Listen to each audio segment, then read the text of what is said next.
Breaking, Hawaii flooding worse than expected. Dam near collapse. The rain did not stop. That is the sentence that emergency managers in Hawaii keep returning to when they try to explain what happened. Not that it rained heavily. Not that it rained unusually. That it did not stop. For 72 consecutive hours, a moisture-laden atmospheric system parked itself over the Hawaiian Islands with the kind of stubborn, stationary intensity that meteorologists assign a specific and frightening name to. Not a hurricane. Not a tropical storm. Something in some ways more dangerous because it carries none of the warning infrastructure that those named systems trigger. An atmospheric river. A column of concentrated water vapor flowing from the tropics and colliding with the volcanic topography of the islands, forced upward, forced to release everything it carried, releasing it in one place, over and over, for 3 days without meaningful pause. The numbers that came out of the rain gauges positioned across the windward slopes of Oahu and Maui were not numbers that the emergency management databases had a pre-built response category for. They were numbers that required manual verification because the automated systems flagged them as sensor malfunctions. They were not malfunctions.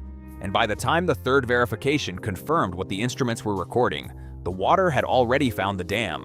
The Wahiawa Dam on Oahu sits at the northern end of Lake Wilson, the largest inland body of water in Hawaii, a reservoir created in 1906 when the Oahu Sugar Company built a concrete dam across Kaukanahua Stream to supply irrigation water to the sugarcane fields of the central Oahu Plateau.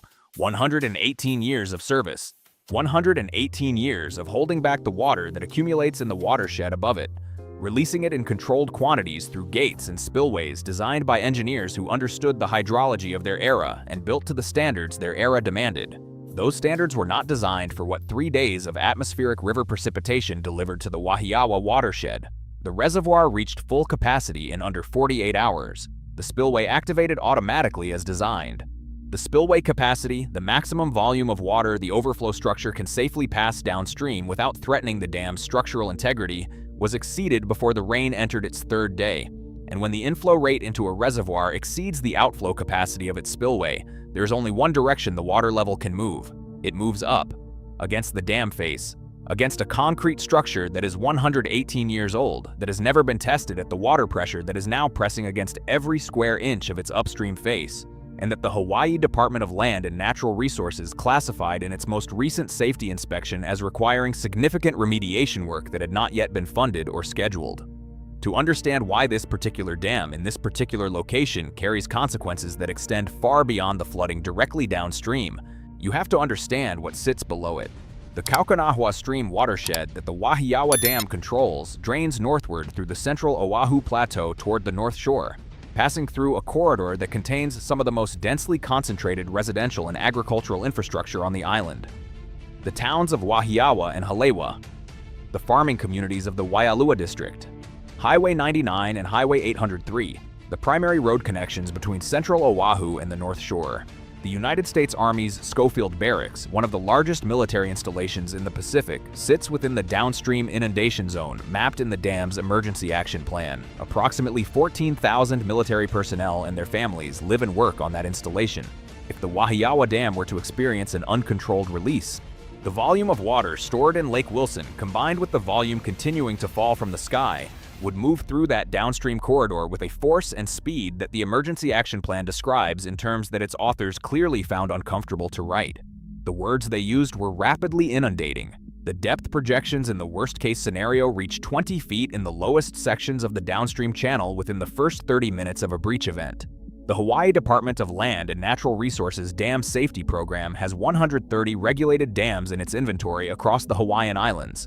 Of those 130 structures, state inspection records indicate that a significant number have deferred maintenance items that engineers have flagged in consecutive inspection cycles without triggering mandatory repair orders. The Wahiawa Dam's inspection history is not unique in this respect.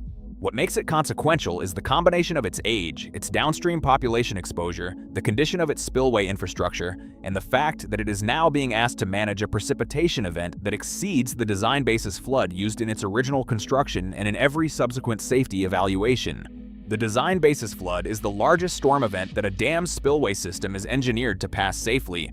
For older Hawaiian dams built in the early 20th century to serve plantation-era irrigation needs, Those design basis floods were calculated using precipitation records that did not include the kind of atmospheric river events that climate science has since documented becoming more frequent and more intense as Pacific Ocean surface temperatures rise. The dams were not built for the storms that are now arriving, and the gap between what they were built for and what the sky is delivering is widening with each passing decade. Dr. Sarah Kimura at the University of Hawaii's Department of Civil and Environmental Engineering has been studying the relationship between changing Hawaiian precipitation patterns and dam safety margins for 8 years. Her research, published in peer-reviewed journals that receive far less public attention than the emergency alerts that the conditions she studies eventually generate, documents a clear trend. Extreme precipitation events in Hawaii are increasing in both frequency and intensity. The atmospheric river events that produce the most dangerous dam loading conditions, sustained high-intensity rainfall over entire watersheds rather than localized downpours, are occurring more often and lasting longer than the historical record that informed the design basis calculations for the state's oldest dam inventory. The safety margin that exists between the design basis flood and actual dam failure is being consumed from above by intensifying storms and from below by aging infrastructure that is not being maintained at the pace required to preserve the margin that was originally engineered into these structures. Dr. Kimura has presented this analysis to state legislative committees. The presentations are thanked, the reports are filed, the maintenance funding requests that follow them are substantially reduced in the budget process. The dams continue aging, the storms continue intensifying, and the margin continues narrowing. The scene at the Wahiawa spillway on the morning that emergency managers first classified the situation as potentially critical was not dramatic in the way that disaster footage is dramatic. There were no explosions, no sudden collapses, no visible cracks spreading across the dam face in the way that disaster film visual language has trained audiences to expect. What there was instead was water, moving in quantities and at velocities that the spillway channel was not designed to accommodate, eroding the concrete apron at the base of the spillway with a grinding, relentless hydraulic force that engineers call scour. Scour is not sudden, it is progressive. It removes material from the downstream face of a spillway structure gradually, grain by grain, and then aggregate by aggregate, weakening the foundation beneath the spillway sill until the sill itself begins to move. When a spillway sill moves, the geometry of the overflow structure changes. Water that was designed to flow in a controlled sheet over a fixed concrete lip begins to find new pathways, cutting into the embankment material beside and below the concrete structure, creating new flow paths that were never designed to carry that load. The Oroville Dam spillway failure in California in 2017 began with exactly this mechanism. What started as scour damage at the base of a concrete spillway became a 300-foot crater that forced the evacuation of 188,000 people downstream. The engineers watching the Wahiawa spillway on that morning knew the Oroville timeline. They knew how fast a situation that looked manageable from above could transition into something that exceeded every response capacity available. They made the calls that needed to be made. The evacuation orders went out in waves, each wave covering a larger geographic area than the one before it, as the spillway condition reports coming in from field observers were factored into the inundation models running at the Hawaii Emergency Management Agency. Zone A, the lowest lying areas immediately downstream of the dam, received mandatory evacuation orders first. Residents in those areas had been watching the rain for 3 days, and many had already left voluntarily. But the mandatory order covers those who stayed, the elderly residents who cannot easily leave, the families with young children who did not want to uproot in the middle of a school week, the people who had lived through previous flood events and judged from experience that the warnings were precautionary rather than predictive. This warning was different. The emergency managers issuing it knew it was different. Communicating that difference to a population accustomed to precautionary warnings without triggering a panic response that creates its own casualties in the evacuation process is one of the most difficult challenges in emergency management. The people driving away from their homes in the rain that morning did not all know that the structure holding the water back was being watched by engineers who were measuring spillway erosion in real time and calculating whether what they were seeing represented a managed emergency or the early phase of something that could not be managed. Schofield Barracks received its emergency notification through military command channels simultaneously with the civilian evacuation orders. The installation's emergency management protocols developed specifically for the Wahiawa Dam failure scenario because the dam's downstream inundation zone was mapped decades ago, and the military took the mapping seriously, activated immediately. Personnel were directed to high ground on the installation. Vehicle movement was restricted to emergency response assets. Family housing in the lowest elevation sections of the installation was evacuated. The coordination between the Hawaii Emergency Management Agency, the Army's Installation Command, and the Hawaii National Guard, which was simultaneously managing flood response operations across multiple locations on Oahu, represented one of the most complex simultaneous emergency management challenges the state had faced outside of a hurricane scenario. The resources available for that coordination, the personnel, the equipment, the communication infrastructure, were adequate for the conditions that existed. Whether they would remain adequate if the dam condition deteriorated further was the question that nobody in the coordination center was willing to answer out loud. The communities of the North Shore were watching a second water threat arrive simultaneously from the ocean side. The same atmospheric system that was overloading the Wahiawa watershed was driving onshore swell and elevated surf along the North Shore coastline, the stretch of beach famous worldwide for the winter waves that attract professional surfers from every corner of the planet. But the water arriving on the North Shore during this event was not arriving in the orderly sets of groundswell that surfers read and predict and ride. It was arriving as storm surge, a broad elevation of sea level pushed shoreward by sustained onshore winds, combined with wave run-up that was sending water across the coastal road and into the lower sections of Halewa town. Halewa was simultaneously receiving water from above, from the rainfall overloading the stream systems draining the surrounding hills, and from below, from the ocean pushing inland against the storm surge. The town sat between two water sources converging from opposite directions. Residents who had chosen not to evacuate for the dam threat found themselves surrounded by water that had arrived through a mechanism the dam evacuation orders had not specifically addressed. The geology of Oahu was amplifying the flooding in ways that visitors to the island rarely think about. Hawaii's volcanic islands are not underlain by the gradual sedimentary geology of continental coastlines. They are built from basalt, dense volcanic rock extruded from hotspot eruptions over millions of years, layered and fractured in ways that make groundwater movement through Hawaiian landscapes fundamentally different from mainland hydrological behavior. The upper weathered layers of Hawaiian volcanic soil, when they become saturated, lose structural cohesion rapidly. Saturated Hawaiian hillsides do not simply shed water as runoff the way a graded slope of compacted continental soil might. They move. The same rainfall event that was overloading the Wahiawa Reservoir was simultaneously saturating hillside soils across windward Oahu and Maui, triggering dozens of debris flows and landslides that were blocking roads, cutting off communities, and adding to the emergency response burden that was already consuming every available resource. Roads washed out not by water flowing across them, but by the hillside above them releasing and moving across them, carrying trees and rocks and soil in flows that buried the asphalt under meters of debris in minutes.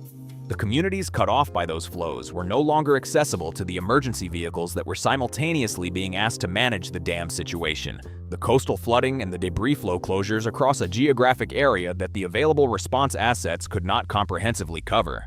The National Weather Service office in Honolulu had issued its flash flood emergency alert, the highest category in the flash flood warning hierarchy, before the dam situation reached its critical phase.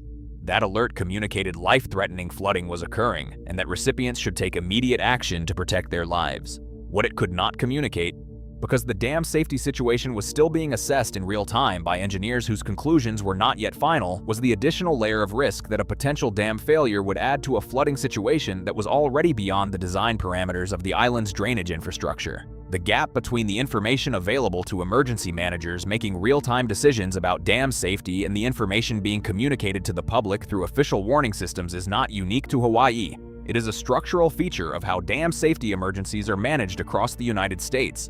The decision to issue a dam failure warning, as distinct from a precautionary evacuation order, carries legal, financial, and psychological consequences that create institutional pressure against issuing it until the failure is imminent or occurring. By the time a dam failure warning is issued with the confidence that official communication standards require, the window for evacuation may have already closed for the most exposed communities. This is the fundamental tension in dam emergency management that the Oroville event exposed in 2017, and that the Wahiawa situation was now stress testing in real time on an island chain with limited evacuation routes and no land border with anywhere safer to go.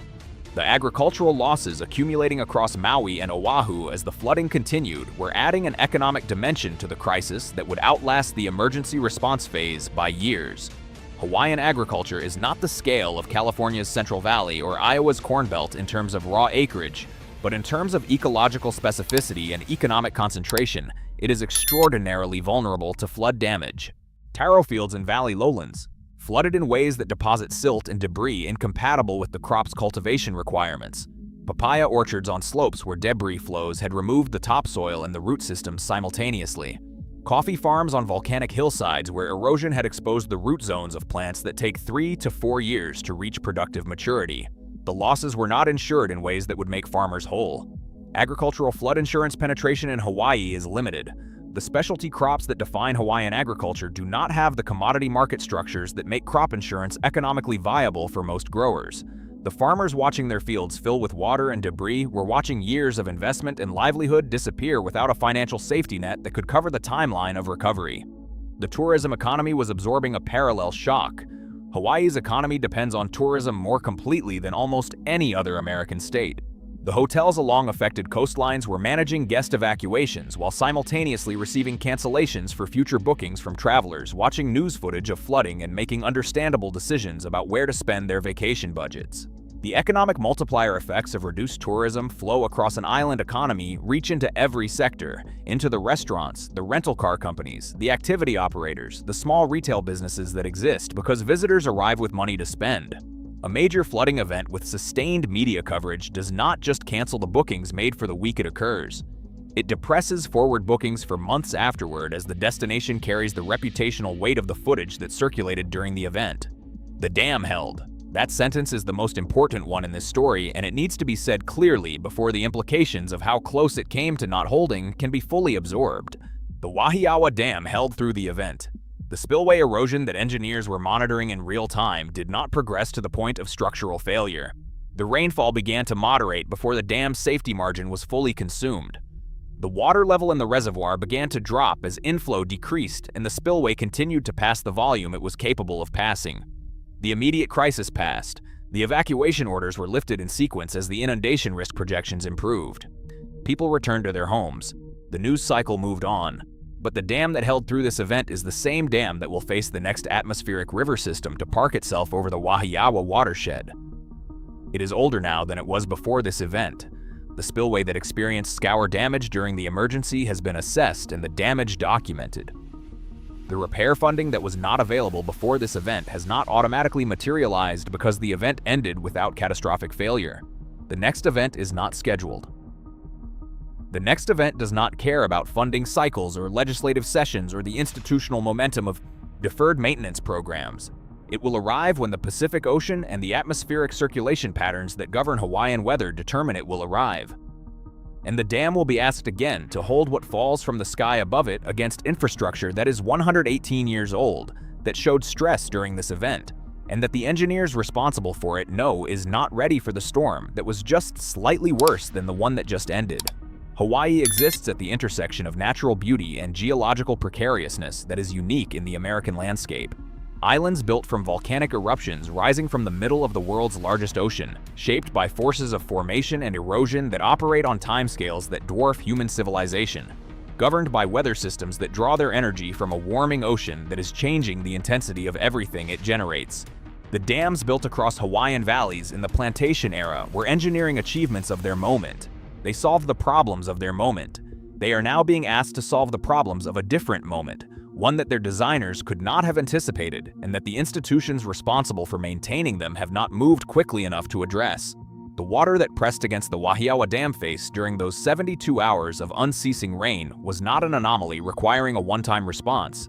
It was a preview, a demonstration of the load that aging infrastructure will increasingly be asked to carry as the climate system that governs rainfall in the Central Pacific continues its documented trajectory toward more moisture, more intensity, and less predictable seasonality. The dam held this time. The question